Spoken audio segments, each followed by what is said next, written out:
In today's video, I'm going to teach you how to check if Steam game will run on my computer. First, launch the Steam app on your computer. If you see the startup screen, click Login and sign in to your account. Being logged in gives you full access to each game's store page and the detailed information you'll need for this check. Next, use the search bar at the top of Steam. Type the exact name of the game you are interested in and open its store page from the results.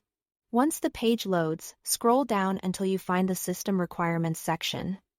Here, you'll see two sets of specs: Minimum and Recommended. Minimum is the baseline needed to launch and play.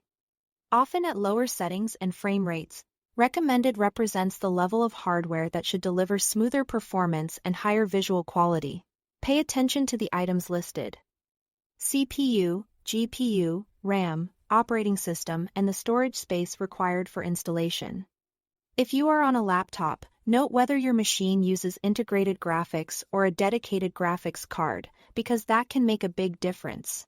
Now, let's look up your computer specs directly in Steam. Click the Steam menu in the top left. Choose Help and then System Information.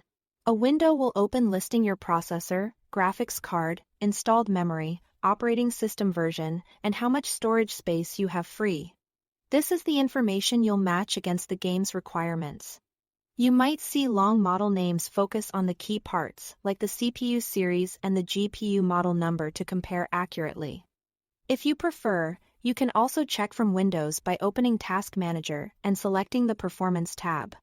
There you can see your CPU model, your total memory, and your GPU, which is helpful if you are double-checking what hardware is active. With both sets of information in front of you, compare item by item. Match your CPU model to the one listed. Check your GPU model, make sure your RAM meets or exceeds the amount required. Confirm your operating system version is supported and verify you have at least the amount of free storage the game lists. If you meet the minimum across the board, the game should run. Though you may need to use basic settings or a lower resolution for smoother play. If you meet or exceed the recommended specs, you can expect better frame rates and the ability to raise visual settings confidently. Also remember that having extra free storage beyond the install size helps with updates and saves, and installing to a faster drive can reduce load times. That's it. Thanks for watching.